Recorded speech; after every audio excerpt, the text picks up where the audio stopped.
I was in room 14. It happened in room 13, right next to me. But a bit of backstory first.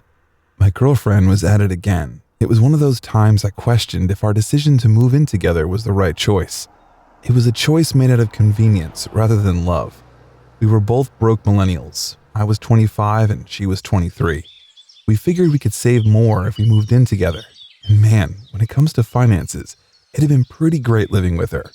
We got to save more, and I didn't have to miss her so much when she was too busy at work.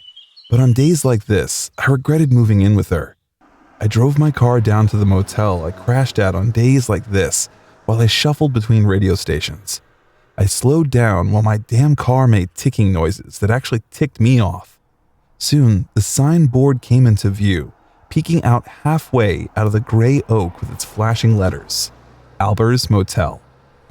I took the bend as the gravel on the entryway made crunching noises. I sighed. I thought about how we were going to make up again this time. I swept my sandy blonde hair from my face. There were a few cars parked. The cars all looked cheap, and dim light reflected from some of the windows. It wasn't a very homely place. It was very old and was run by an old lady who liked to call me Emmett, even though my name wasn't Emmett. Broadview Heights was full of weird old people like that. I killed the engine and then stepped out in one fluid motion. The air was quite humid and my palms were moist. I was in jeans and an almost faded t-shirt I like to wear most of the time. I grabbed my small duffel bag. I had 3 shirts, 3 shorts, a toothbrush, my favorite pair of sneakers, white with black shorts, 3 briefs, and some condoms, just in case, and some snacks and bottles of water I picked up on my way to the motel. I was going to be staying for the weekend until Kylie was calm enough. I sauntered towards the reception. It was mostly empty and dark. Mrs. Albers was knitting and listening to a battered-looking music box.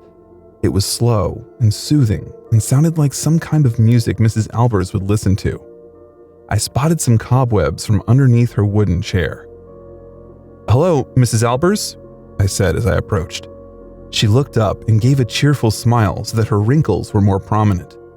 "Hello, Emmett." I resisted the urge to tell her that my damn name wasn't Emmett. Instead, I smiled a small smile. "You need a room?" Mrs. Albers asked an obvious question, which didn't tick me off as it would have when I first started coming here. "Yes, which ones are available?" She stuttered and told me about the room with the number 14 scrawled on its door. "I will take room 14, I said. I took out some crumpled dollar bills and handed her 2 $10 bills. She received it with a smile. I took the keys from her shaky hands and wondered how she managed to knit the sweaters she regularly sent to her grandkids in Washington. I know that because she told me. She was quite talkative. I trudged to room 14. That day could have made it the gazillionth time I carried my duffel bag towards a room in Mrs. Albers' motel. I heard the shuffling of feet from room 13, nothing extraordinary or suspicious. Mrs. Albers' usual guests were usually estranged husbands or high school kids who couldn't afford something better, or a couple of drug addicts. Mrs. Albers was very accommodating. She smiled at everyone, called them wrong names, and gave them a key regardless of who they were. It was probably why the high schoolers loved her and came here despite the dreary appearance of the motel. I fumbled with the keys in the dark while I muttered how frustrated I was about the endless fights with Kylie. After a minute, I finally got it through its keyhole, and then it creaked open. The room smelled quite musty as always, and the bedsheet smelled of bleach. I felt around in the dark until I could locate the bedside lamp and turn it on. I was quite familiar with an Albers room. I dropped my duffel bag beside my bed, and it landed with a thud. A cockroach ran out of the drawers, and I made a swift move to crush it with my sneakers. I stomped on it angrily, venting all of my anger. As I stomped, milky white fluid squirted from the insect's body. Disgusted, I looked away and peered into the adjoining toilet with a bathtub. It smelled faintly of bleach, too. With a sigh, I sat on the bed and took 3 gulps of water in a rush. I wondered what Kylie would be up to, watching Netflix perhaps, and glad I wasn't around to bug her. Or maybe I was wrong to think like that. Maybe she was missing me and feeling lonely. I missed her, but it was best I stayed here for a while to let the steam blow off. On Monday, we would be back in bed together, cozy and holding tight to each other. I flicked off my sneakers and it flew across the room, pushing the cockroach's lifeless body further across the floor. I took out a bag of hamburgers I bought from Tom's, a local takeout restaurant I frequented. Kylie and I ordered most of our takeouts from Tom's. It is also helpful that Tom partners with Grubhub. Kylie and I aren't very good cooks. While I munched on the tasty, greasy hamburgers, I went through my socials and emails. I planned to take a long nap and eat Mrs. Albers' terrible food the next day. But then it happened. I woke up with a start when I heard the siren. The day wasn't very bright yet, so the blue and red lights flooded the room. I heard the cop car doors open and a knock on my door almost immediately. I swooped down from my bed as I thought about why cops were in the motel. I heard Mrs. Albers gabbing. She sounded so terrified. I peeked through the door. An angry-looking cop. "Open this door, Mr. Ron," he shouted. It felt weird, not being called Emmett at Mrs. Albers. I opened the door and immediately saw it, a brutally mutilated body being carried out on a stretcher. My eyes widened with horror. Other cops were standing in front of the other occupied rooms, knocking or discussing with an occupant. My eyes danced back to the gruesome sight. "First of all, I would like to inform you that you cannot leave this premises until we are done with preliminary investigations. You and the other occupants." He gestured to demonstrate the whole of the motel. "Why?" I asked.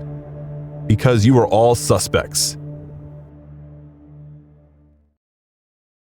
Too scared to subscribe? I nodded, bolted back in, and shut the door with its locks. I knew it was the wrong move to make, but I couldn't help it. I had suddenly remembered why I couldn't remember anything because I was actually sleeping. I recalled a knock on the door, but I couldn't remember who it was. I felt a sudden sharp pain at the back of my head. I felt my head and grunted. Then I sighted a syringe right on my bed. Of course, I panicked. "Mr. Ron, open up this door!" I heard the cop shout like a maniac. "No," I stuttered and said the first thing that came to mind. "Go get a warrant!" I didn't know why I was fidgeting, but I was fidgeting terribly. I couldn't remember my night or the person who knocked on my door. "Mr. Ron!" And why was there a syringe on my bed? Had I killed the woman in her sleep, thinking it was Kylie? "Come out, Mr. Ron!" I opened the door this time. The cop was lying down flat, blood pooling from his head. I looked around and found another dead cop. I slammed the door shut. I was terrified and on the brink of wetting my briefs. I slowly opened the door again. Where was Mrs. Albers? I walked towards the lobby. Just then, my phone buzzed in my pocket. My phone was running low and was going to shut down anytime soon. I had forgotten to plug it in. The message was from Kylie. "Babe, can you come home already?" The text was coupled with some puppy dog-eyed emojis and a red heart. "You know where I am. I am not coming home until the weekend is over."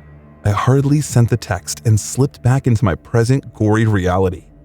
My mind told me to run from the premises since the cops were all dead. With shaky hands, I put my phone in my pocket and climbed the short stairs to the lobby. There, I saw Mrs. Albers with a butcher's knife. A couple of guests standing behind her looked terrified. All this while, Mrs. Albers wasn't just an ordinary granny, but a serial killer. Then, it all came flooding back to me. How she knocked on my door offering coffee, but spilled it on me with her shaky hands and offered to clean it off, but instead pushed me hard to the bed and sank the syringe in me until I blacked out. Mrs. Albers was a serial killer. "Emmett, you need to get over here." She motioned to the guests behind her wielding her butcher's knife with surprising agility. I stared at the group as they subtly shook their heads. "No, do not join us. That would be a mistake." There was a man with balding salt and pepper hair as old as my dad and a woman in bright pink flip-flops. I couldn't tell if she was 30 or 22. I turned my gaze over to Mrs. Albers again. She was wide-eyed and still holding her knife firmly with her frail hands. I had to think about what to do, but to do that, I had to cause a distraction. I needed to create some time. "My name isn't Emmett. Just wanted you to know that." Mrs. Albers looked at me like I was talking gibberish, like she had not understood what I just said. "Get over here," she insisted. I reluctantly joined the two other guests. "You are not to move an inch until I say so." We were all scared. She was just an old lady, but she had killed the lady in room 13 and the cops? She lowered her butcher's knife and then proceeded to the door in the lobby. She opened and beckoned us in. I had to do something. Who knows what she could do to us? I was not about to enter a serial killer's room, even though I was scared to my wits. Everyone began to file in, so she moved an inch closer to watch us. There was a glint of satisfaction in her eyes, like a farmer watching his hens. I lunged at her and grabbed her soft neck. I could easily snap it, but then she slashed at my thigh. For a second, I couldn't feel the pain of the cut, but then I felt it in a rush and sank down with a blinding pain. What was I thinking? "I would not like to do that all over again," she smiled at me. It was a weird smile. It didn't look evil or creepy, just a warm old lady smile, like slashing me had been a pleasant favor. "Come on, hurry in."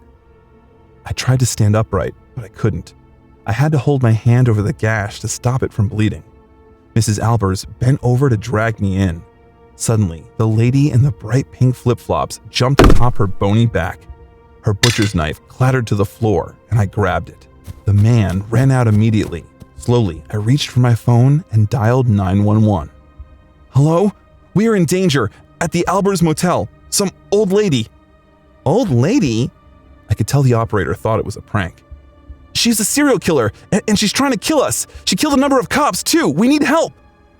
Mrs. Albers was over the lady, and she was screaming, and we could both hear. Okay, the operator said frantically. The two women were fighting it out, and I could hear grunts, slaps, and then a punch. The lady said to pass me the knife as she struggled to break free from Mrs. Albers' hold. My cut stung as I struggled and stretched so I could hand it to her, and then I heard a siren. It was the last thing I heard before I passed out. 2 days later, gory morning at the Albers Motel, killer still on the run. I sipped my coffee as I read through the article. Surprisingly, not many leads had been accumulated by the police. The article talked about Mrs. Albers and the state of the motel. A psychologist was interviewed concerning the incident. It was unusual that she had called the cops herself and had killed them. There was some other boring psychological information about the psychology of serial killers. Kylie walked in. "Need more coffee?" I shook my head in a negative response and studied her small oval face. Kylie had been hysterical after this whole incident. She kept insisting it was her fault that I was almost killed and apologized profusely. I'm not certain if it was completely her fault, but one thing I know for sure, I will never crash in a motel for a long time to come. You never know. Mrs. Albers could be anywhere.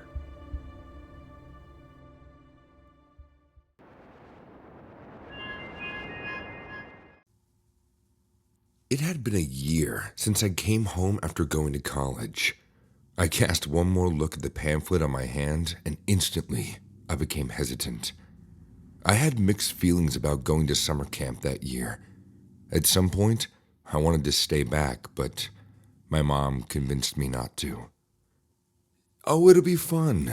It'll be a good opportunity for you to reconnect with your old friends," she suggested. Everything about my neighborhood seemed strange and unfamiliar, even when the people were there. The only person I still talked to was Derek. Derek and I went to college the same year. Without even asking him, I knew he felt the exact way I felt about being home again.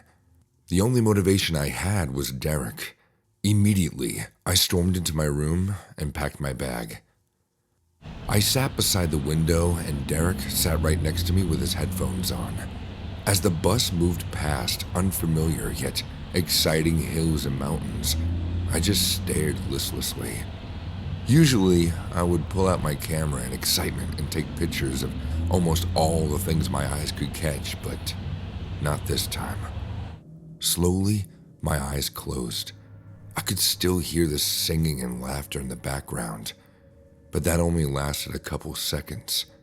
Sleep came, and swept me away before I realized it. "Fred," Derek called out. The sound of his voice startled me and jerked me out of my slumber. "We're here," he added. Before I could pull myself together and get off the bus, he was gone. He ran out in excitement, as though he was going to embrace a loved one that he hadn't seen in years. The sun was already retiring from the sky when we got to the campsite. As soon as I stepped out of the bus, my mind wandered and landed on the images I had previously created from a strange and unbelievably scary story that I had read in an old book just days before. Immediately, my entire body began to quiver lightly, and my heart began to race faster. Everything suddenly began to move in slow motion, too. "Hey dude, are you alright?" David asked after giving me a light punch on the shoulder. I didn't speak a word. I just nodded and followed his lead. We walked as fast as we could in a bid to catch up with a bunch of people hiking towards the spot we intended to set up our tent set. Derek and I exchanged in some small talk as we were hiking up. Some of Derek's jokes had pushed my mind away from the thoughts that welcomed it immediately when we got here. Finally, coming here wasn't such a bad idea, I thought to myself after smiling lightly. As soon as we got to the spot, every one of us got busy. We set up our tents while some music played in the background. As soon as the tents were finally set up, it was time for dinner. Some meat and fish were roasted for the occasion. After dinner, all the background music was put out. The sounds of guitar strings and voices singing filled the air. Most of us sipped our beer while we watched the performance carried out by the fireside. Then, I looked beside me, and Derek was gone. The next image my eyes caught was of Derek in a dark corner, making out with someone. I laughed and shook my head. Some things never change, you know? My bladder was already filled up. As I stood up in a bid to ease myself, I staggered a little. That was the realization that I had one too many bottles of beer. I walked down a sloppy, dark, lonely path. As I got to a safe distance, I unzipped my pants to ease myself. I trotted in the dark for a little while before I realized that I was lost. I dipped my hands into my left pocket and brought out my cell phone. I turned on the flashlight, but it didn't do much. I was still lost. I walked a bit more and hoped to find the way back to camp, but it was all in vain. I attempted to call Derek, but the phone wasn't connecting. The network there was really poor. As I wandered in the woods, I began to hear strange noises. At first, it sounded like a light laughter. Then, it transformed into a cry. It was as if someone was crying for help.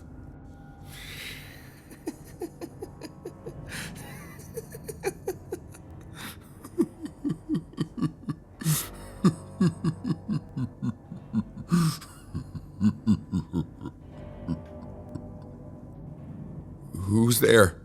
I asked, but I was answered by silence. I turned east, west, north, and south, but there was nothing. Just darkness and strange voices. Immediately, images from the story I had read earlier began to take form in my head. My heart stopped beating. I wanted to speak, but it was as if a cat had got my tongue. I wanted to run, but my legs wouldn't move.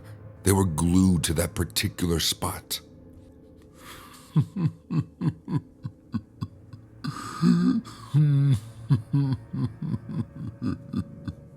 The sound was getting closer to where I was, and as I turned my neck, my eyes met two red, monstrous eyes staring back at me. It was tall, taller than the tallest person I had ever seen. It was a monster. This was it. This was the end, I said to myself. As it moved closer to me, I stood there. It sniffed me before laying its sharp claws on me, and instantly, I knew what it was. It was a demon. Its nose was wet, cold, and slippery. I felt pain as the claws pierced my skin. I let out a wail. and in return it scratched my back, making a deep cut into my skin. It was the most painful thing I had ever felt in my entire life. I let out another scream, and that was the last thing I could remember. The next time I opened my eyes, the only thing I could see was white above me. And 3 seconds later, I realized it was a ceiling. From the moment, I thought I was dead. But I figured out I wasn't. Instead, I was in a hospital. "He's awake," someone whispered. As soon as the door opened, my parents and Derek rushed in. And that was when I remembered. It all replayed in my head. It was a monster. Its eyes were red and frightening, I explained. The nurse tried to shut me up by asking me to remain quiet and still. She insisted that I needed more rest, but I was still traumatized. I needed to talk about it, to let it out. They all let me speak without interrupting me. As soon as I was done talking, that's when Derek began to speak. It wasn't the monster I thought. It was an angry bear looking for its cubs. Derek explained that they heard me scream and ran to me as fast as they could, shooting and scaring the bear away from me. But by the time they got to me, I had already fainted.